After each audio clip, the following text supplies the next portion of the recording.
السلام عليكم. عايزين نتكلم عن قصة نجاح أحمد أبو زيد صاحب قناة دروس أونلاين.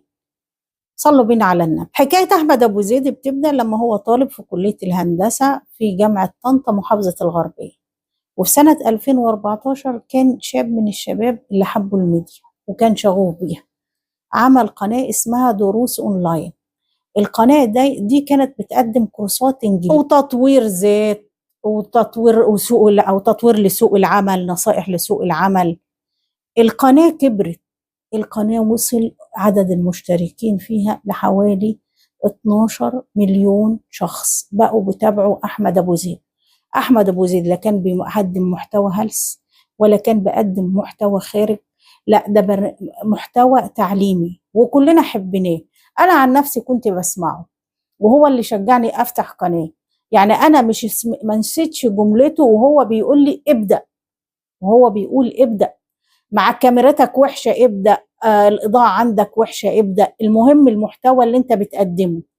بالتدريج كل حاجة هتتطور عنه. يعني أحمد أبو زيد هو اللي شجعني أفتح القناة بتاعتي. كانت الكل بيبص له إن هو نموذج ناجح، وفي ناس كتير قلدوه بعد كده وفتحوا قنوات تعليمية زيه، قنوات عن تطوير الذات وعن سوق العمل. كله ابتدى يقلد أحمد أبو زيد لحديت ما اتفاجأنا إن أحمد أبو زيد اتقبض عليه في 30 ديسمبر 2024.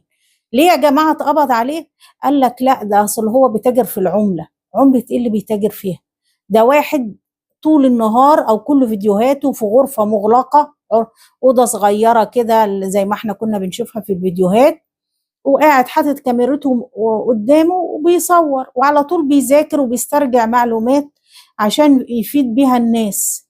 يتاجر في العملة ازاي؟ طبعا انا واحدة من الناس حصل لنا صدمة او مفاجأة. ازاي ده شاب شاطر جدا وشاب نموذج يحتذى به. نفس توقيت حبسه اللي هو 30/12/2024 كان في جايزة في الإمارات، هو من ضمن المرشحين ليها اسمها المليار الذهبي، والمفروض كان هيسافر، ما سافرش، لا اتحبس لمدة كام؟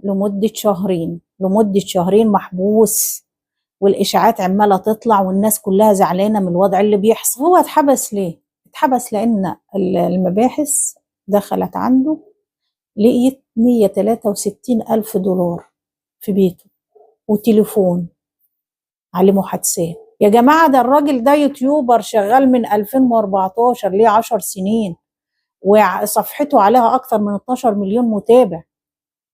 إزاي؟ طبيعي يبقى معاه دولارات وبتتحول له. لا، قالوا لك لا ده هو كان بيتاجر فيها.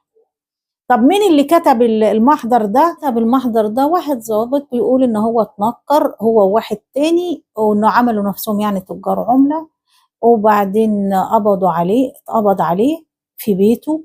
الضابط ده كان معروف انه هو رئيس مباحث مركز الصنف وكان معروف للناس. طب ازاي تنكر؟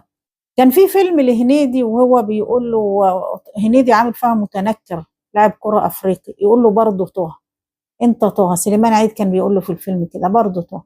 الناس كانت عارفه الضابط. انت متنكر في ايه؟ ما الناس عارفاك، ده انت من القريه، من نفس البلد او القريه بتاعت احمد ابو زيد، يعني الناس عارفاك. وتحول احمد ابو زيد للمحكمه الاقتصاديه على ان هو بيتاجر في العمله.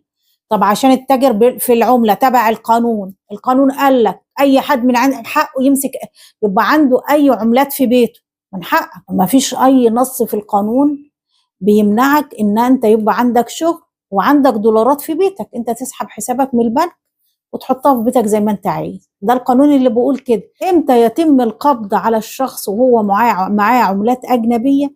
لما يكون اتعامل بالفلوس دي شراء او بيع او بدلها خارج البنك، وده احمد ابو زيد ما عملوش. وده اللي المحامي بتاع احمد ابو زيد اثبته للمحكمه، اثبت ان الفلوس كانت في بيته والفلوس من مصدر مشروع، وان احمد ابو زيد ما اتعاملش بالفلوس خارج البنك، هو عينها في بيته، فلوس وتعبه شقاه. هنشوف فيديو لاحمد ابو زيد ونسمع منه هو ليه سحب 163,000 شقه ل10 سنين. سحبهم ليه؟ ده اللي هنعرفه. للأسف اللي اتاخد مني هو شقة عمري. يعني شغل 10 سنين حوشه، مبلغ مش قليل. تعب 10 سنين. تخيل انت كنت مسافر مثلا دولة بره، اشتغلت 10 سنين، ودي الفلوس اللي ايه اللي انت حوشتها علشان تعمل بيها حاجة. كنت ناوي ان شاء الله ابني بيت. حلمي بقى ان انا اعمل بيت كده على مزاجي. ووالدي ووالدتي ان شاء الله كانوا مسافرين الحج السنه دي، فدي برضو فلوس الحج. وكان في حته ارض كده جنب ارضنا، كنا ان شاء الله ناويين نشتريها. يعني كان في كذا حاجه كده. 2025 بالنسبه لي كانت سنه هتبقى سنه النمو يعني. ولكن قدر الله ما شاء فعل. الابتلاء صعب، ولكن ربنا يعيننا ان شاء الله على تخطيه، وباذن الله نطلع منه اقوى. وبكل تاكيد انا في شهر 3 كان أول جلسة لأحمد أبو زيد، اتعرض على المحكمة، والمحكمة ادته إفراج من الحبس بعد ما اتحبس شهرين، واتأجلت الدعوة ل15/3 للحكم اللي هو 2025. طبعا المحامي الخاص بأحمد أبو زيد ابتدى يفند ويقدم دفوع، وأثبت إن الفلوس دي في حوزته، وإن أحمد أبو زيد ما خالفش القانون لأن معروف مصادر فلوسه. على هذا الأساس اتحجزت الدعوة للحكم 15/3. وطبعا أحمد أبو زيد الحمد لله خد براءة بعد ما قعد شهرين في الحبس. خد براءة بعد ما الناس أعصابها تعبت، ما تقدمش دليل على إدانته ان هو ما عملش اي جريمه. في نفس الوقت كنا بنفتح التيك توك في نفس الوقت بتاع احمد ابو زيد ده، شهر 3 وشهر 1 وشهر 2 2025، نفتح نلاقي الناس اللي قاعده على التيك توك اللي بتقدم اسوأ الموضوعات، وعمال يتحول لها مبالغ، وما كانش يبقى حد بيقول لها انت فين.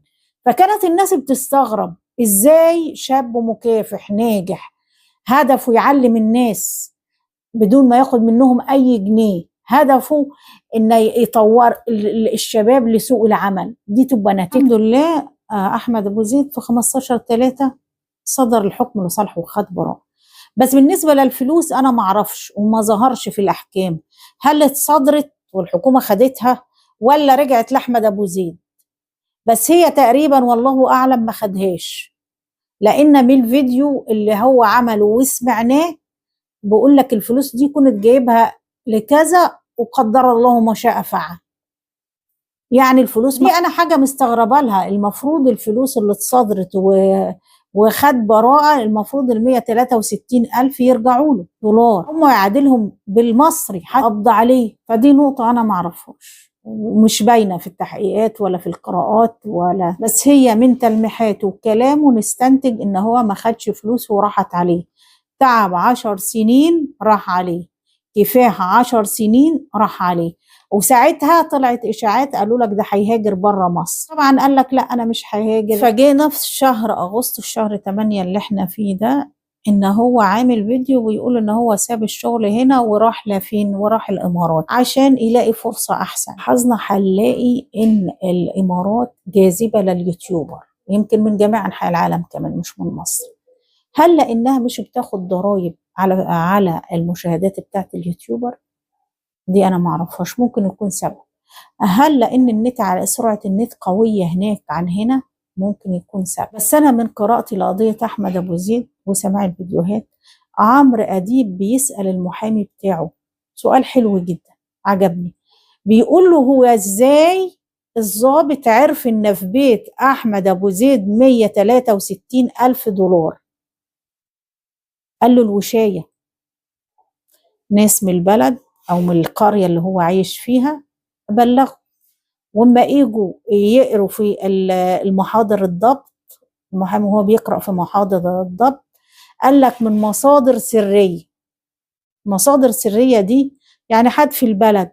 ما انتوا عارفين الارياف عندنا في مصر حسد وقرب، وده عايزين يعرفوا يشوفوا تحت جلدك ايه. يعني اللي بلغ عن احمد ابو زيد ان في فلوس دولارات عنده في البيت حد من قرايبه، حد من جيرانه، حد عارف المعلومه. تقريبا في حاجه في نفسيه الناس اللي في البلد من احمد ابو زيد الحقده، ان هو ازاي بيشتغل ويجيب دولارات وهو مش مسافر بره ولا حاجه. وده اللي واضح طبعا من الضابط اللي راح قبض عليه ان هو من البلد وعارفين بعض. يعني استنتاجي انا بهدي النفوس لا اكثر ولا اقل. فطبيعي واحد مش مرتاح هنا واتحبس واتبهدل هو وعيلته، ومش يوم ولا 2، ده أكتر من شهرين، فطبيعي يفكر إن هو يطلع برّه، وإيه المشكلة أمّا يطلع الإمارات يعني، يشتغل هناك ويقدّم الحلقات بتاعته، مش عيب إن الواحد يدوّر على المكان اللي يرتاح فيه. فأنا من الناس اللي مأيّدينه إن هو سافر برّه على أساس نفسيته حتى ترتاح، ويبعد بعيد الحسدة الحاقدين اللي مش وراهم غير يدمّروا أي حد ناجح.